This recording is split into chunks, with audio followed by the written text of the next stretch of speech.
After spending 4 years on the African savanna, I finally returned home. Running into Santiago at the soup dumpling shop wasn't a surprise. The only thing we had ever truly agreed on since childhood was this mouthful of broth-filled dumplings from Zhuang's. He strode toward me, looked me up and down, and inexplicably let out a breath of relief. So, had enough of going wild?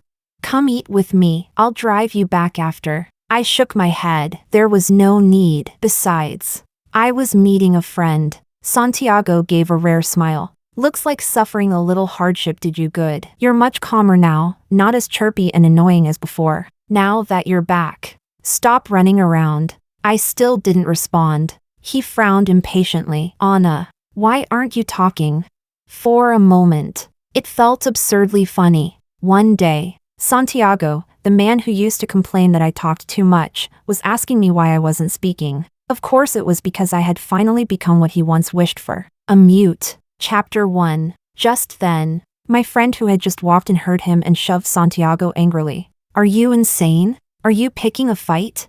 In Gloria's eyes, asking a mute to speak was exactly that, provocation. Santiago staggered back slightly. The back of his hand hit a bowl of hot soup a customer was carrying. In an instant, a glaring red burn bloomed across his skin. He pressed his lips together. I knew that look. It meant he was about to lose his temper. I gently pushed Gloria behind me and stepped forward to check his injury. It looked serious.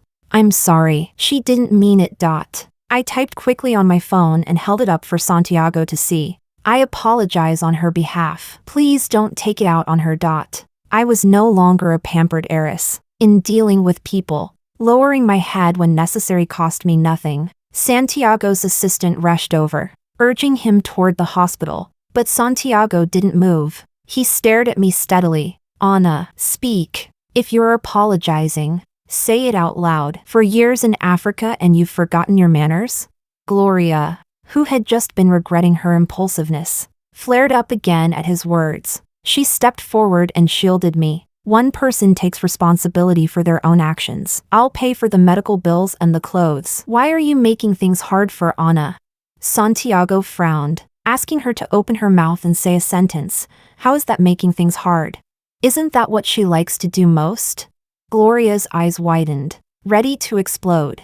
I immediately covered her mouth and signed to her. He's someone I used to know. He doesn't know I can't speak anymore. After reading my signs, Gloria fell silent and stepped aside. Santiago gave a half smile. Since we've already parted ways, you don't need to follow the rules I set for you anymore. If you want to say something, just say it. No need to think it over again and again. Chapter 2. I lowered my eyes and forced a faint smile. He thought I was still following that absurd rule. The rule that allowed me to speak to him only once an hour. The rule that ultimately cost me my voice. I couldn't blame him for being so confident. Back then, I had treasured every single chance to speak to him as if my life depended on it. I loved him. Every day I had countless things I wanted to share. Yet I would always hesitate, thinking over and over, choosing the most important sentence before daring to speak. Now, the shackle that had bound me for years, he had personally removed it. But all I could offer him in return was silence.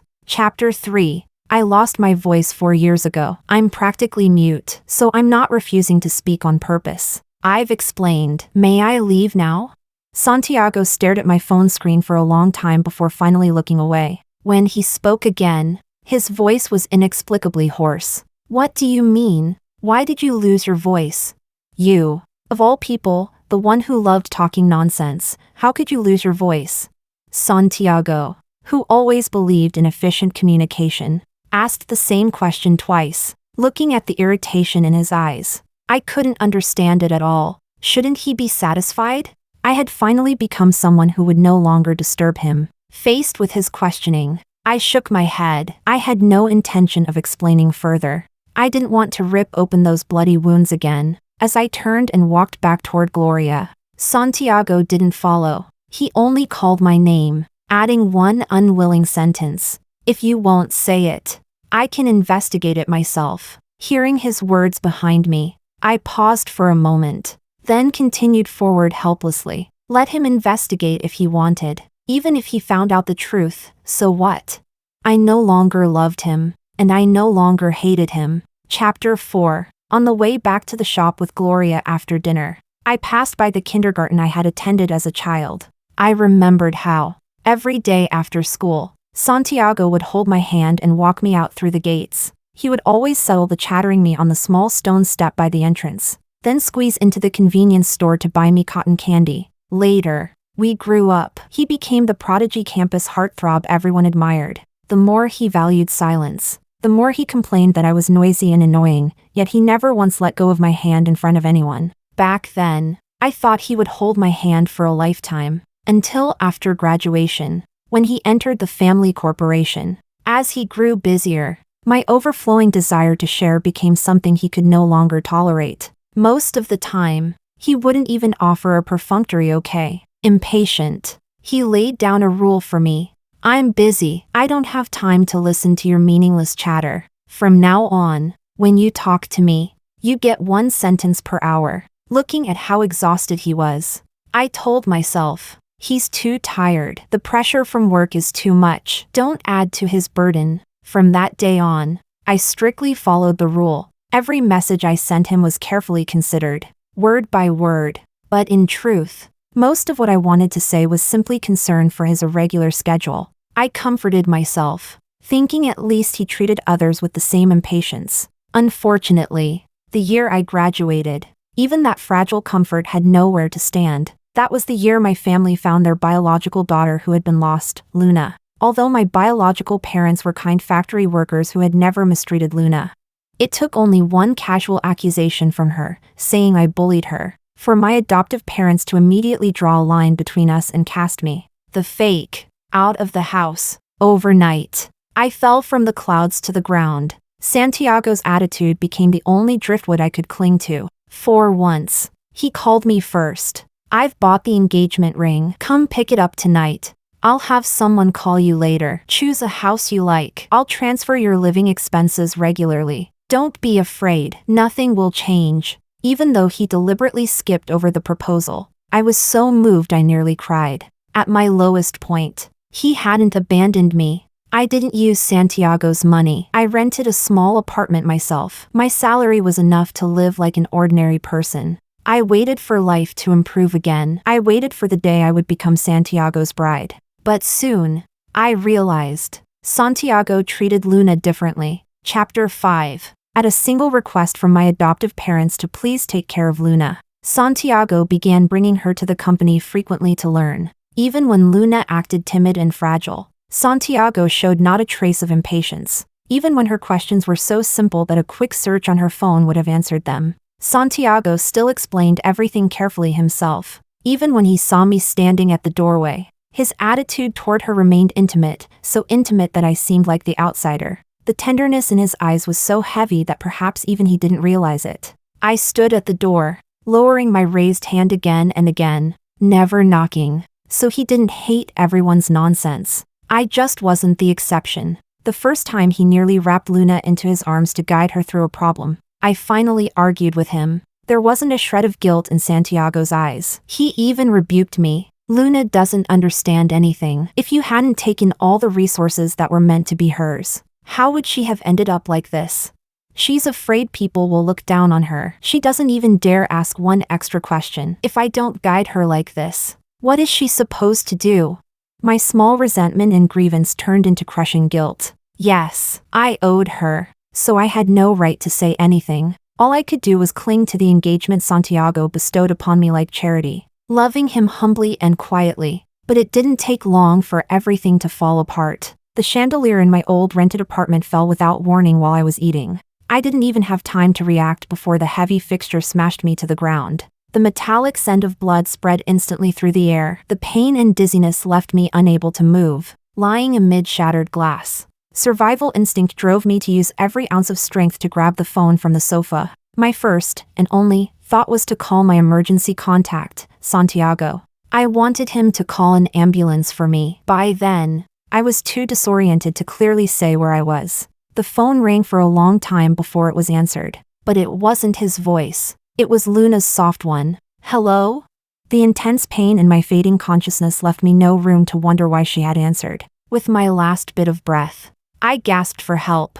The light hit me. 120. Sister, what did you say? Then I heard them speaking on the other end. Santiago's voice sounded impatient. What does she want now?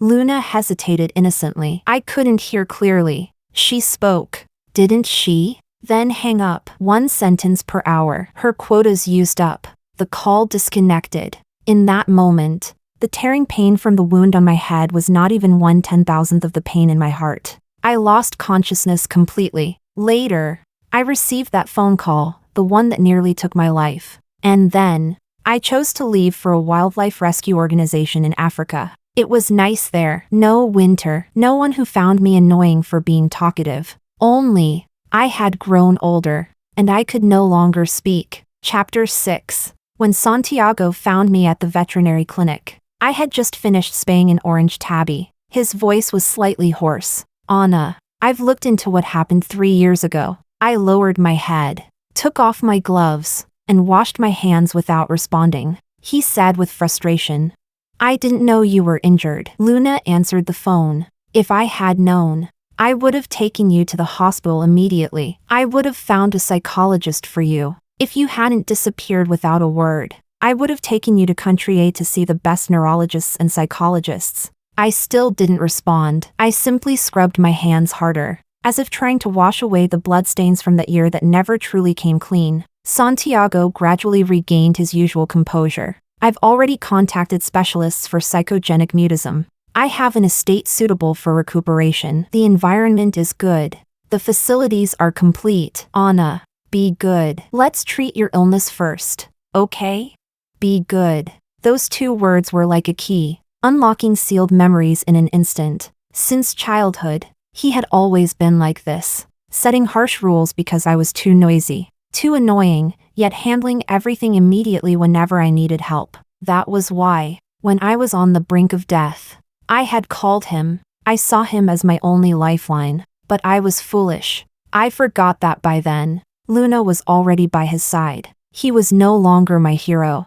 I took a deep breath, forcing down the surge of bitterness, and typed again. I'm not going. He clearly hadn't expected such a direct refusal. A flash of surprise crossed his face. I continued typing. Santiago. I didn't lose my voice just because of the injury. At least, not entirely. Do you remember what you did after my surgery? After he hung up on me that day, I still went through with the surgery. When I woke up from anesthesia, I realized I couldn't make a sound anymore. Santiago called me on video. He told me his parents were forcing him to marry the real heiress. He told me he couldn't bear to see Luna cry for him every day. She should have had everything from the start, her identity, the love, the privileged life. You accidentally occupied it for 22 years, since we're not officially married yet. Anna, can you give the engagement back to her?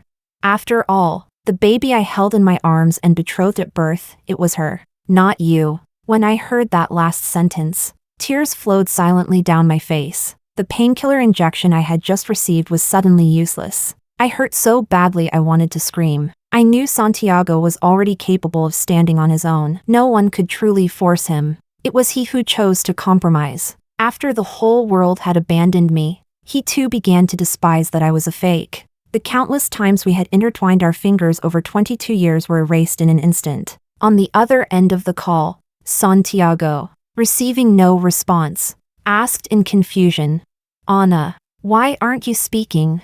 But I had already become mute. I could say nothing. I could only hang up. The second I hung up, he sent a message. He said Luna liked the wedding dress I had designed for myself and hoped I would give it to her. My whole body trembled as I typed. I designed that dress for myself. I didn't use a single cent from the family. Why should I give it to her? When it came to Luna, Santiago always replied quickly. If you hadn't occupied her heiress identity, you wouldn't have had the chance to study fashion design under famous masters. I laughed until tears fell. Why didn't he ask me to return my life to Luna as well? After a long moment, I typed, fine, I'll mail it over. Chapter 7. I asked a friend to bring the wedding dress to the hospital. Then I picked up a pair of scissors myself. Snip, snip. I cut the white satin, those layers of fabric that had carried all my youth, love, and fantasies, into pieces. After that, I packed them into a box and mailed them to Santiago. At this point in the story, Santiago's face had turned pale. I'm sorry, Anna. His hands, hanging at his sides, clenched slightly. His eyes were bloodshot. I'm sorry.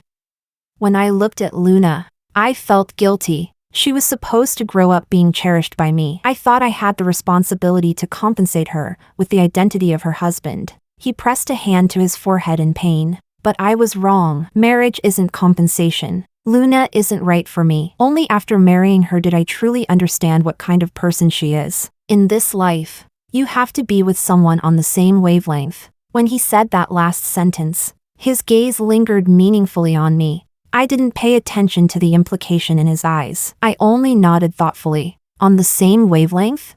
I thought of my husband, Luis, a chatterbox who could talk to a dog for an entire afternoon. He talked endlessly, even though I was mute. We never ran out of things to share. With him, I finally felt fully accepted and appreciated. I realized that love wasn't just about sweet words. It was about being able to listen to each other's so-called nonsense every single day. Thinking of Luis, I couldn't help but smile. Santiago's dim eyes flickered sharply. His tone turned urgent. Hopeful. Anna, in that case, can we start over? The clinic door slammed open. Luis burst in, tightly holding a full-grown husky covered in mud, its tongue hanging out excitedly. Wife, look at what treasure I found. Santiago's unfinished sentence died abruptly. His face darkened. Wife.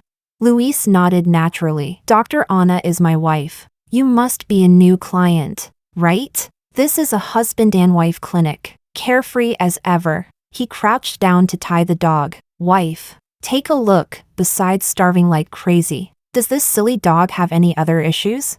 I'll go change. It covered me in mud. Before Luis even finished tying the leash, Santiago's voice dropped coldly. Anna, is this how low you've fallen? Dating a man this ordinary? The smile vanished from Luis's face instantly. He stood up and glared at Santiago. Who the hell are you, talking about people like that? Santiago ignored him completely. His eyes locked onto my face. I checked. The legal owner of this clinic is a man. That's him, isn't it? If you want a pet hospital, I can open 10 for you. Break up with him immediately. Someone like him isn't worthy of standing beside you. Luis's face flushed with anger. He pointed at the door. Oh, so you're the famous ex. Huh? Just as shameless as the rumors say. Trying to steal someone else's wife and acting righteous about it? You think I'm dead or something? Get out! I quickly took out my phone and typed. You investigated so thoroughly. Did you forget to check my marital status? Santiago's expression changed instantly. Marital status? Luis proudly wrapped an arm around my shoulders. You think wife is something you can call casually? Anna and I registered our marriage 3 years ago. Legally married. Do you understand what that means? Chapter 8. Santiago staggered back half a step as if struck. You're married? Why doesn't your family know? Why didn't you tell me? Even if you hate me, you shouldn't have married some random man out of spite. Luis immediately snapped back. Spare me. After making my wife lose her voice, you still think she married just to get back at you? Don't you own a mirror? Santiago didn't even spare Luis a glance. His eyes remained locked on me. Even if I'm not qualified as your ex-boyfriend, I was the brother who grew up with you. Anna, you couldn't even notify me? I couldn't help but let out a cold laugh. Luis understood instantly and spoke for me. Mr. Santiago, the childhood sweetheart you acknowledge is now your legally wedded wife. Not my wife. Don't try to label my wife, or next thing your wife will be crying that mine stole her childhood brother. And you'll come blaming my wife again, with every my wife. Santiago's fists tightened further, worried things might spiral. I squeezed Luis's hand. Luis, however, wasn't done. By the way, my wife's standards aren't high, but a man who hangs up on her emergency call? That's below the bar. That struck Santiago squarely. He finally exploded, shouting, "Shut up!" It was the first time I had ever seen him so out of control. Instinctively, I stepped in front of Luis. The husky also began barking fiercely at Santiago. I quickly typed on my phone and turned the screen toward him. The rule you made was 1 sentence per hour, but but he learned sign language just to understand every piece of my so-called nonsense. No matter how slowly I sign, he waits with a smile and talks with me for an entire afternoon. Santiago, what you gave was charity. What he gives is respect. You will never compare to him. Santiago read every word carefully. The fury in his eyes slowly turned into pain. In the end, his gaze fell on the way Luis and I were holding hands, fingers tightly intertwined. Then he left the clinic in defeat. The moment the door closed, I let out a breath. The way his eyes had burned red just now, it felt like he wanted to kill Luis. It genuinely frightened me. Santiago had a powerful background. He was capable of losing control. Back in middle school, when a boy stalked and harassed me, Santiago beat him half to death. Luis, on the other hand, looked relaxed. He lifted my wrist, the one Santiago had grabbed, and examined it carefully. Wife, are you okay? Did that bastard hurt you? I shook my head. Luis crouched down and said to the husky seriously, Brother dog, thanks for backing us up just now. Extra dinner for you tonight. The way he earnestly talked to the dog made my lips curve into a smile. Seeing me finally smile, Luis's eyes lit up. He opened his arms and pulled me into a hug. Wife, the way you stood up for me just now, so cool. There was no desire in this embrace. Only comfort, only protection. It was warm enough to make me want to cry. I hugged him tightly, my silent tears soaking into his jacket. The happiness I want is actually very simple. This is enough. Chapter 9. Santiago didn't know how he managed to drive home. After turning off the engine, he didn't get out right away. He just sat alone in the driver's seat and lit a cigarette he hadn't touched in a long time. The words Anna had typed on her screen, he had only glanced at them once. Yet they seemed burned into his mind. Over and over, they reminded him how cruel he had been. He remembered Anna as a child, eyes sparkling as she showed him the certificate she'd won in an art competition. All he had said was a perfunctory, not bad.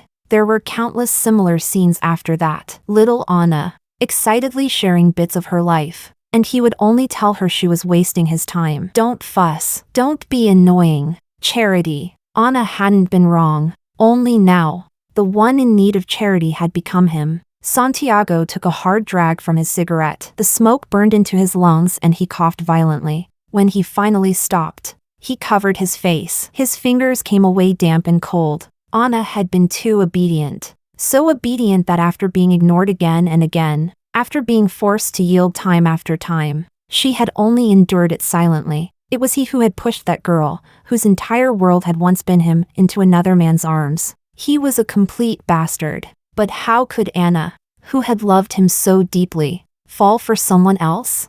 Anna, who had followed him around like a little tail since childhood, whose eyes had only ever held him. Anna, who had always dreamed of being his bride. How could she throw herself into someone else's arms? That ordinary man would listen to her nonsense? Santiago sneered inwardly. As if I couldn't do that? Back when he had just taken over the H-City branch, surrounded by pressure from all sides, desperate to prove himself, he had been too impatient, too eager to succeed. That was why he had been so harsh with Anna. She only wanted to be valued, to be heard. How hard could that be?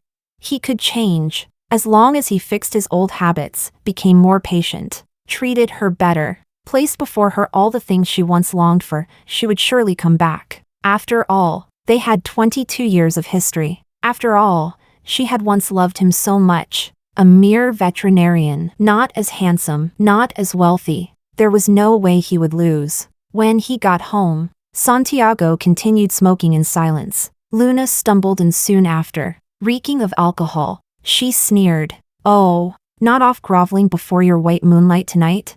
Santiago stubbed out the cigarette. His voice was icy. My lawyer will contact you tomorrow to discuss the divorce. Be ready. Divorce? Luna burst out laughing. Santiago, you finally can't keep up the act? You've wanted to divorce me for a long time. You just couldn't give up the business ties between our families. What? Now that she's got someone protecting her, you're panicking? Santiago stood up, disgust evident in his tone. Anna's return has nothing to do with it. I'm divorcing you this year no matter what. Endless phone calls worse than scam operations. Texts at all hours disrupting important meetings. Drinking. Gambling. I've had enough. Luna suddenly grabbed the crystal ashtray from the coffee table and smashed it to the floor. Shards flew everywhere. Yes. I'm not as smart as Anna, not as obedient and well-behaved. Everyone likes her better. But so what? I won. She was kicked out by my parents first. Then abandoned by you. Ha ha ha. Santiago. Don't think I don't know. These 4 years she was gone. You went to that soup dumpling shop in the West District like clockwork. Who were you putting on a show for? She rushed forward and shoved him hard, her carefully made-up face twisted with anger and alcohol. Save it! You think Anna's going to ask the shop owner about your loyal, abstinent devotion? I'm telling you, since the moment you chose to marry me, since the moment you decided to wrong her, she was never going to turn back for you. Everyone thinks Anna was your simp. I think it's you. You're the one who couldn't get what he wanted, the pathetic fool who only dares to wallow in self-pity behind her back. Enough. Shut up. Santiago flipped the coffee table over in front of her. Chapter 10. Luna's words pierced through the last layer of self-deception he had been clinging to. The overturned coffee table had knocked into her, making her gasp in pain. But she still screamed hysterically. You made her give me the engagement. You made her give me the wedding dress. You hung up on her when she needed you most. Santiago, you were the one who threw her away with your own hands. And now you're pretending to be devoted? You think she'll divorce just because you tell her to? Dream on. You deserve this. Bang! Another vase shattered to pieces amid her shrill accusations. Santiago looked at the woman before him, wild-eyed, disheveled, then at the chaos covering the floor. A bone-deep desolation washed over him. He loosened his grip on the vase in his hand, turned, and dragged his steps toward the door. Yes. What kind of dream was he dreaming? The Anna who used to cling to him, who treated him as her entire world. He had already lost her. It was his own doing. He deserved it. I was brushing a golden retriever when the wind chime by the door rang softly. Looking up, I saw Luna walk in, holding a small dog in her arms. Anna, she greeted sweetly. I heard you opened a pet hospital. I came specially to support your business. I gestured for my assistant to receive her and stepped aside to reorganize the medicine cabinet. I had no intention of tangling with her. Luna sat in the waiting area, her gaze sweeping over me with ill intent. After the grooming was finished, she suddenly cried out, "My brooch is gone. It was a birthday gift from my husband.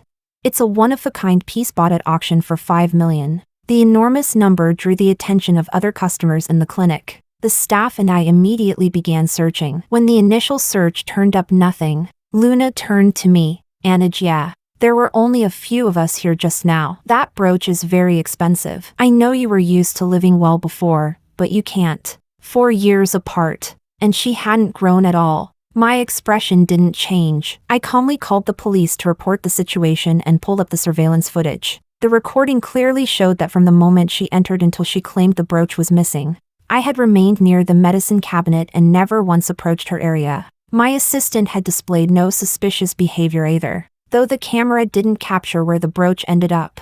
It was enough to prove my innocence. I typed on my phone and played the voice message aloud. We treat animals here, not psychological disorders. If you're experiencing paranoia, I suggest a specialist hospital. Luna's face flushed crimson. Just then, the clinic door was pushed open and Santiago rushed in. Clearly someone had informed him. The moment Luna saw him, she suddenly lashed out in anger and raised her hand toward me. Chapter 11. I was just about to raise my arm to block her when a warm figure stepped in front of me. Luis had come out of the operating room at some point. He firmly caught Luna's wrist midair. Santiago's hand, which had instinctively lifted, froze awkwardly in the air. His expression darkened as he redirected his anger at Luna. Isn't this humiliating enough? Go home!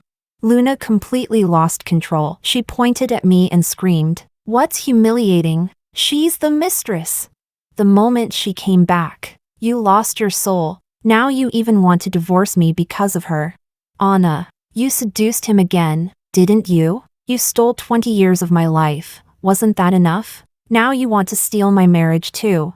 Santiago barked sharply. Luna, our divorce is because I'm fed up with you. It has nothing to do with Anna.